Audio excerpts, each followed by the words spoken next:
President of the United States stood in front of a room of reporters and did something no world leader has done since the 19th century. He took a ruler, pointed to a map of North America, and called the 5,500-mile border between the U.S. and Canada nothing more than an artificially drawn line. He didn't stop there. He looked at Prime Minister Mark Carney and said, "Somebody drew that with a ruler many years ago. It's just a straight line, a unified continent. That's the way it was meant to be."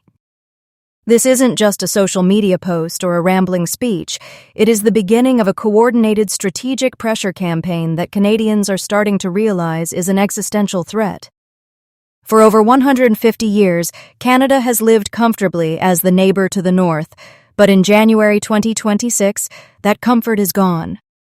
From the annexation of Greenland to the invasion of Venezuela, the White House has made it clear: if you have resources that America needs, your sovereignty is negotiable. As of January 29, 2026, the special relationship between Canada and the United States has officially entered a state of emergency. With Trump's Truth Social posts calling the border an artificial line and his Davos speech framing Canada as a cherished future territory, we are no longer talking about a trade war. We are talking about economic annexation. The world woke up to a map that shouldn't exist. It was a digital image posted by the President of the United States, a map of North America where the borders of Canada and Greenland have been erased, replaced by a single, shimmering, golden dome missile shield. Underneath it, a simple caption: "One continent, one leader, one marriage." While the internet treated it as another Trump meme, the markets reacted with pure terror. The Canadian dollar has hit a 40-year low, and for the first time in history, the Canadian Armed Forces have been placed on heightened transition awareness along the 49th parallel. Why? Because this isn't just about a 100% tariff on timber or auto parts anymore. This is about the annexation of Canada's resources. To understand how we got here, we have to look at the hidden plan that has been quietly moving through the White House since the 2024 election. It's a strategy built on a single, brutal premise. The United States no longer believes Canada is a sovereign partner. It believes Canada is a strategic resource bank that is being mismanaged by Ottawa. Just 10 days ago, in a closed-door meeting in Virginia, Trump told military officials that Canada's refusal to join his Board of Peace, a global security club with a $1 billion entry fee, was the final straw. He looked at the map and said, "Somebody drew that border with a ruler a long time ago. It's a straight line. Why are we paying for things that are right there? If they want the Golden Dome, they become the 51st state. It's a wonderful marriage. But this isn't a marriage. It's a siege. The hidden plan is a 3-stage operation designed to hollow out Canadian independence until annexation becomes the only way for the country to survive. Stage 1 is what we are seeing today, the total trade lockout. By threatening 100% tariffs on all finished goods while keeping strategic channels open for raw materials, the U.S. is essentially telling Canada, "You are no longer allowed to be an industrial nation. You are only allowed to be our mine, our forest, and our gas station. If you build a car in Ontario, it's taxed at 100%. But if you dig lithium out of the ground in Quebec and ship it straight to a Tesla factory in Texas, the path is cleared." This is predatory integration, a deliberate attempt to crush Canada's middle class while seizing the raw wealth of its land. Stage 2 is the Greenland Precedent. On January 17th, Trump issued a 10% territorial levy on Denmark, promising to increase it to 25% by June unless they cede Greenland. He argued that Denmark cannot secure the Arctic from China and Russia, so the U.S. must do it whether they like it or not. This morning, that same logic was applied to Canada. The White House issued a memo stating that Canada's strategic partnership with China, specifically the deal to allow 49,000 Chinese EVs into North America, proves that Ottawa can no longer be trusted to secure the continent's back door. The hidden plan argues that if Canada won't stop China, the U.S. will simply remove the border and do it themselves. Trump's rhetoric has shifted from trade war to continental security, a legal pivot that allows him to use the International Emergency Economic Powers Act to bypass Congress and effectively seize control of Canadian supply chains. Stage 3 is the annexation from within, and this is the part that should terrify every Canadian. The U.S. is now openly encouraging Western Canadian secession. By exempting Alberta's oil pipelines from the harshest tariffs while decimating the Ontario auto industry, the White House is intentionally splitting the country in two. Trump is betting that by July 1, 2026, the USMCA deadline, Canada will be so fractured, so broke, and so desperate that the marriage won't look like an invasion. It will look like a bailout. As of today, January 29, 2026, the longest undefended border in the world is no longer a symbol of peace. It is the front line of a resource heist. The hidden plan is no longer hidden. It's happening in real time. Look at Section 232 of the Trade Expansion Act. On January 14, 2026, just 2 weeks ago, President Trump issued a bombshell proclamation. He officially concluded that American dependence on imported processed critical minerals is a direct threat to U.S. national security. Most people missed the fine print, but this was the opening salvo of the siege. While the 100% tariffs announced this morning hit Canadian cars, steel, and dairy, the White House has left a very specific negotiating window for raw minerals like lithium, cobalt, and uranium. They aren't taxing them yet. They are holding them hostage. Here is the true fact that Ottawa is terrified of. The U.S. has given Canada exactly 180 days to sign a mineral integration treaty. If Canada doesn't agree to give the U.S. priority access and price floor guarantees by July 1, 2026, the 100% tariffs will expand to cover every ounce of Canadian ore.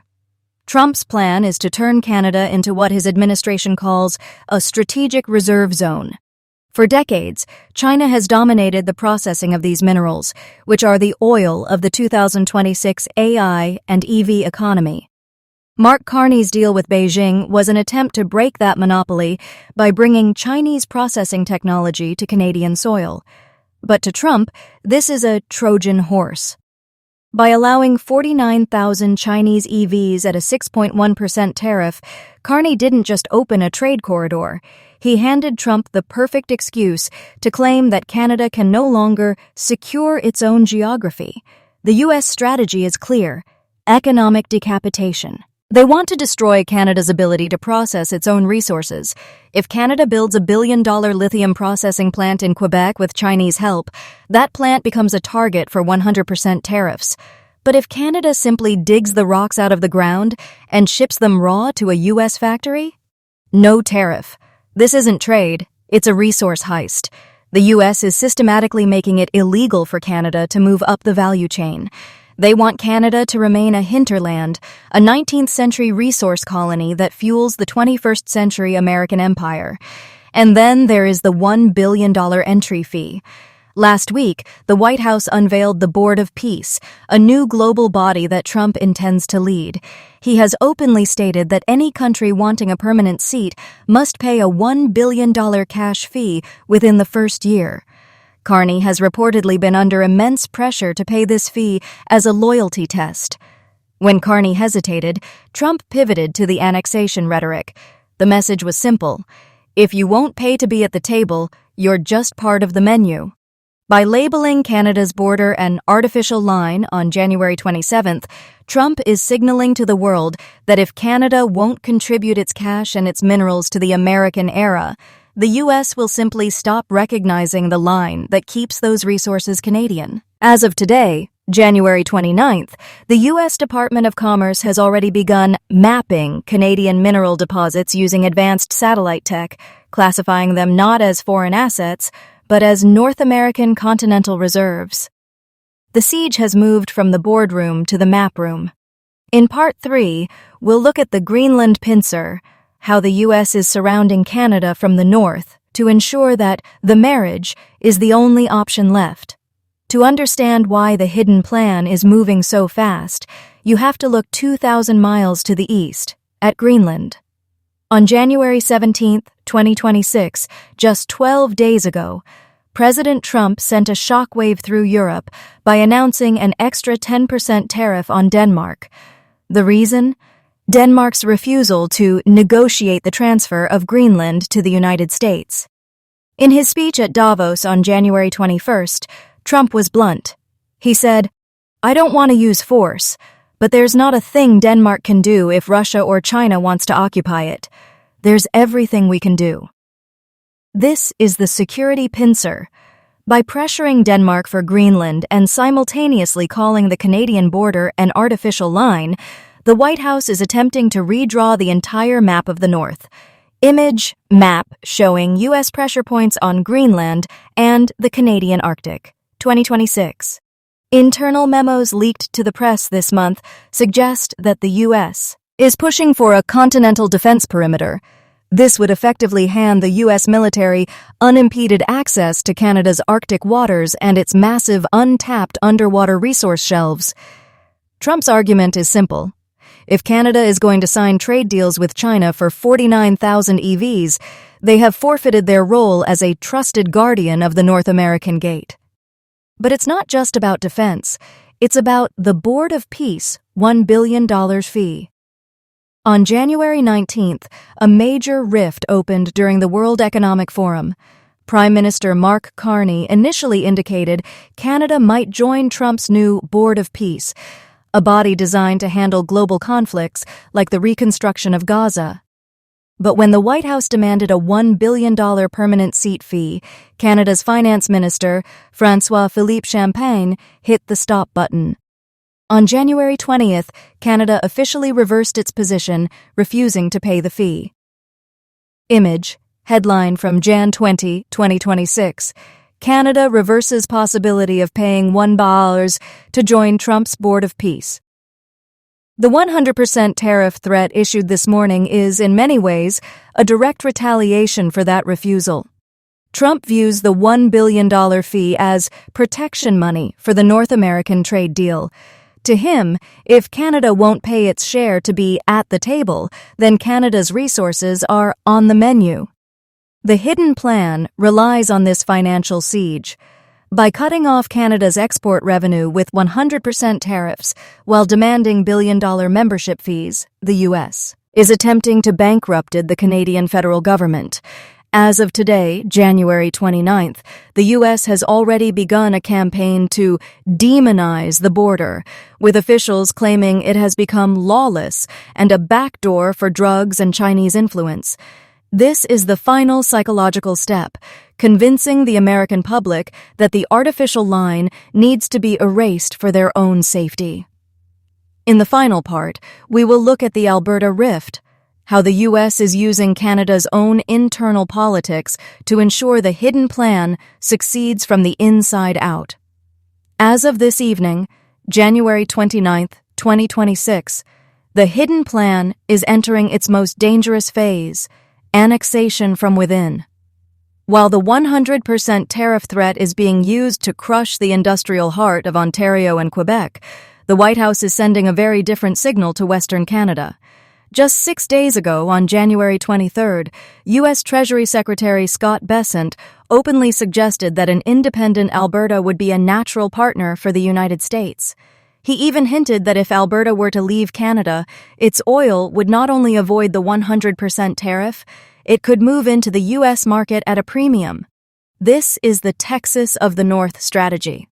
By exempting energy from the harshest trade penalties while strangling the rest of the Canadian economy, Trump is effectively subsidizing a secession movement. In Alberta, the former Buffalo Party has already rebranded itself as the Republican Party of Alberta, and a referendum on independence is being discussed for later this year. Trump is using a pincer movement. He attacks Mark Carney as a governor on the global stage at Davos, while his administration whispers to the provinces that they can save themselves by joining the American Union. This is how the artificial line finally breaks, not with an invasion, but with an invitation. But why the rush? It all leads to July 1st, 2026.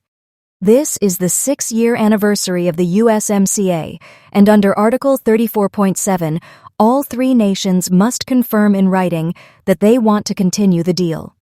If Trump refuses to sign, the agreement enters a sunset phase of annual reviews, essentially ending free trade as we know it. Trump has made his terms clear. For Canada to stay in the deal, it must pay the $1 billion Board of Peace fee, cancel the China EV partnership, and allow the U.S. Golden Dome missile shield to be built on Canadian soil, including over Greenland. Image, USMCA, Article 34.7 Sunset Clause Diagram with July 1, 2026, circled in red. Prime Minister Mark Carney has responded with a defiant, Buy Canadian policy, urging citizens to focus on what they can control. He told the world in Davos that the U.S.-led order is over and that middle powers must find a third path. But with 75% of Canadian exports tied to the U.S., Carney is fighting a battle where the math is stacked against him. The hidden plan is no longer a conspiracy theory. It is a documented economic siege. Whether it's called a wonderful marriage or a 100% tariff, the goal is the same: the total integration of Canada's resources into the American machine. As we approach July 1st, every Canadian and American will have to ask themselves, is the border worth the price of a total economic collapse? Or is the artificial line finally about to fade away?